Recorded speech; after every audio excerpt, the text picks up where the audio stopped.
welcome to a unboxing and review of the Hornby Class 91. This one is E5005 in BR Blue livery, and yeah, let's get started. So as you can see, standard Hornby box for the main range.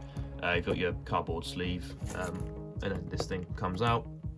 So on the front here, we've just got a picture of the engine, Hornby logos, electric locomotive, you've got the minimum radius, and then the gauge down the bottom there.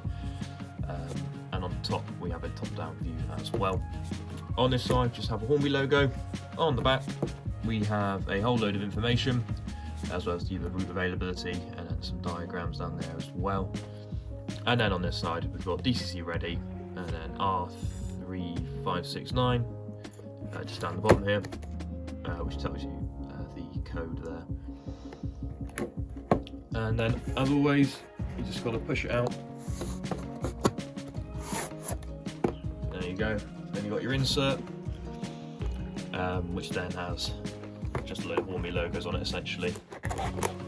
And then you get your instructions.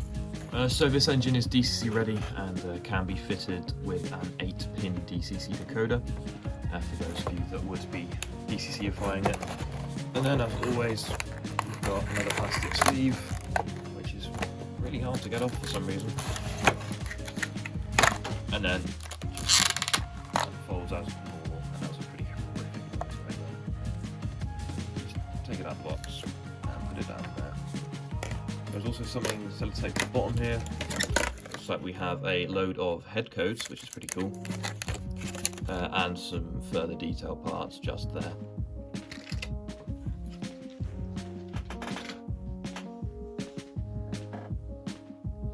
Okay, so here we are. It's time to take a look at the locomotive.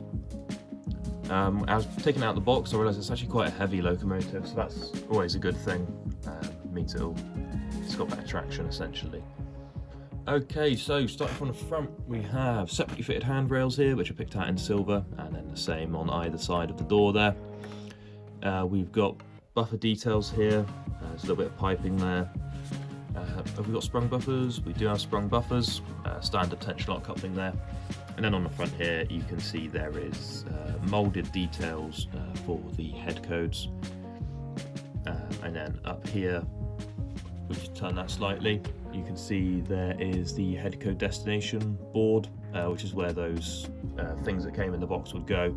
And we've got some windscreen wipers here also picked out in a different colour. And then there is a step here. I'm not quite sure what the deal with that is. It seems a bit random to me, but I guess it's for someone to stand there so that they can set that up there. And there's also another pipe down here, the yellow one, just there. So looking at the side, we've got some fairly detailed bogies. I'd like to see more of it picked out in different colours, but if that's the way it is in real life, and that's the way it is in real life. The one thing you can see picked out in different colours, obviously the third rail pickup. So that's quite interesting there, because obviously Class 71s, they've got both the, I think it's AC, and then they've got the third rail DC power supply, so they're sort of multi-mode. Inside the cab, I don't know if we're going to be able to pick it up, but you can just about see there is cab details, but it's just quite hard to see, so I can't actually tell if there is like any detail in there, but there's seats and like a basic molded console that I can see there. On the side of the engine, we've got not very many decals, there's not much printed at all, to be honest. I mean, there's like 4 printed details on this entire body side, which seems a bit crazy for the main range. But we can see here E5005, and then we've got one of those class data boards. Got a BR logo, and then another E5005 down the end here. What's quite cool is there is a window inside here, so you can see that there is a limited amount of detail on the inside there. I'm not sure if it would be called an engine, but it's something to do with the electric transformer that powers the engine. Taking a look at the roof then. We can see there is a fairly complex pantograph up here.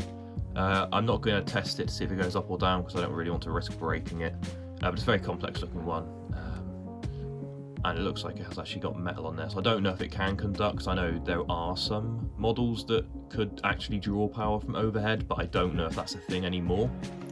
And then as well as that, we've got some rivets running down the roof, and then we've got some more moulded details sticking out the top here. So that's about it, actually, in regards to the model itself. So for main range, that does seem a little bit crazy that I could get all that out of the way in about 3 minutes. But I mean, I guess, you know, in real life, it's quite a basic engine, then it's going to be a fairly basic model.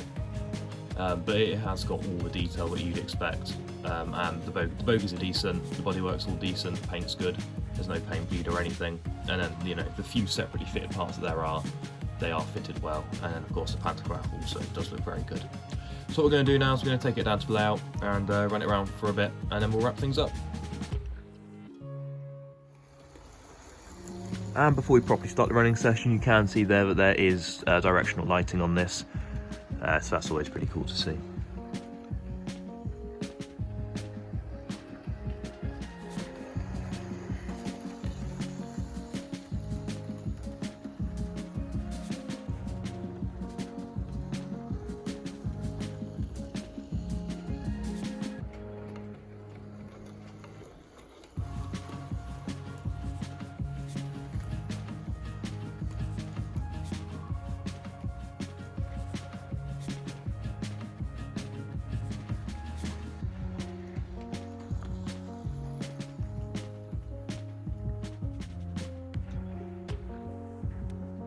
Okay, so to wrap things up, overall, it's a pretty solid model. There isn't as much detail as I was expecting, to be honest, but at the end of the day, if there isn't that much detail on the real thing, you know, it is just a smooth-sided engine, then they can't exactly just add more detail than there would be in the real world. So the current RRP for this is over £200 now, which is crazy, but we sell it for about 134, I believe, or somewhere about that, so you'd be saving about 70 quid if you did buy that.